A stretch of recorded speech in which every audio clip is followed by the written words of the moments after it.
Our Daily Bread, April 1, 2024, by Alison Kida, that entitled, Meeting Together in Jesus.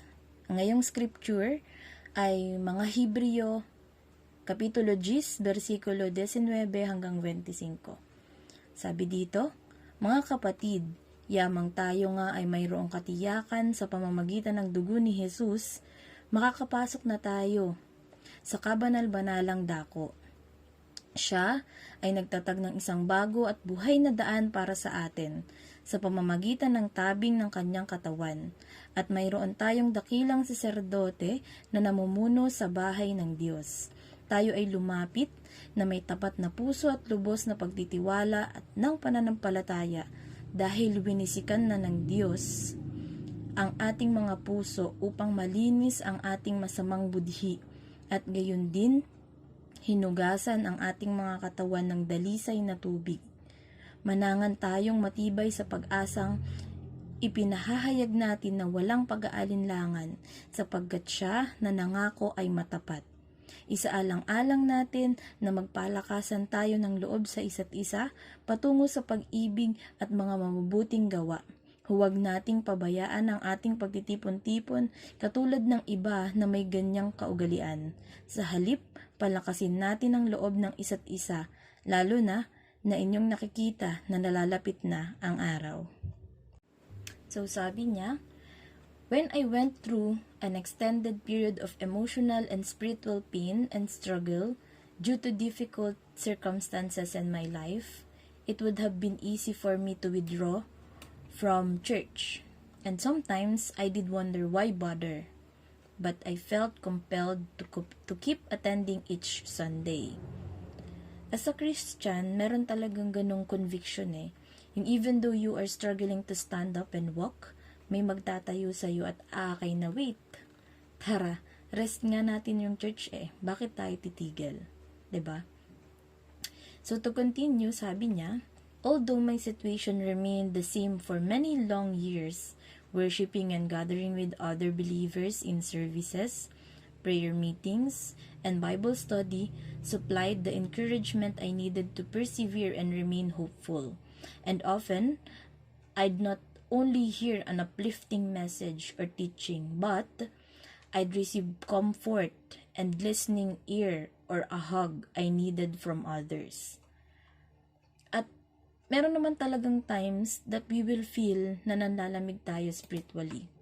But remember, it's not the reason to stop. Sabi nga niya, di ba?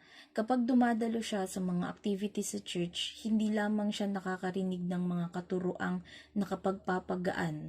Bagkus ay nakatatanggap siya ng kapanatagan, kapayapaan, mga taong handang makinig, at kung minsan magugulat ka na lang kasi may akbay o yayakap sa'yo kahit hindi mo sinabing or hindi mo sabihin kailangan mo ng yakap.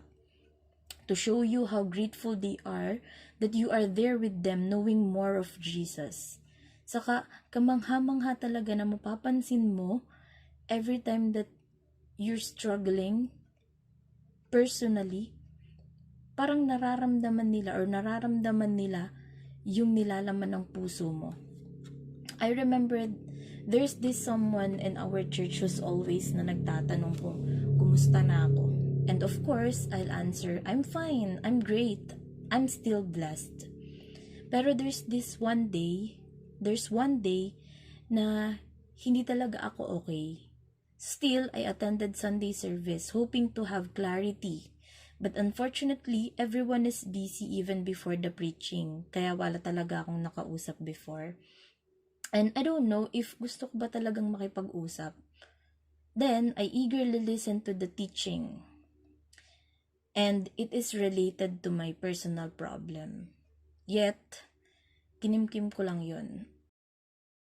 But then after that, nagpunta na agad ako sa may gate para umuwi. But, I was shocked kasi piniit ako nung someone na hindi na natin papangalanan.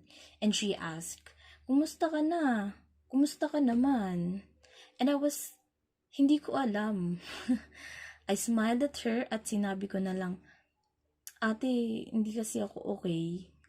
Then nakangiti siya joyfully pero ako, namumugto na yung mga mata. and I start stating my struggles.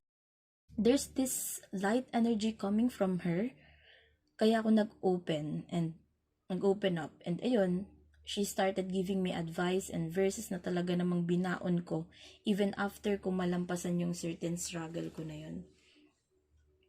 And I often ask God how that person perfectly appear to me the moment na kailangan ko ng makakausap. And that's God's power. Because God knows what we needed. And at that time, gusto at kailangan ko talaga ng makakausap. So God gave me that person to talk to enlighten me. And that's powerful. So yes, I believe na we are all for each other's support. We don't know if today may certain someone that needs our encouragement, needs our care, needs our love, is someone that needs someone to lean to. Kaya we must be prepared always to be approachable. Someone that they can talk to kasi baka ikaw na lang yung last straw niya before siya sumuko. Mas masarap sa pakiramdam na nagiging kalakasan tayo ng maraming tao. Kasi we will be surprised na may darating din sa atin na magpapalakas sa atin sa mga panahong nangihina na tayo. So to end this, let's meet all together in Jesus and for Jesus. God bless everyone.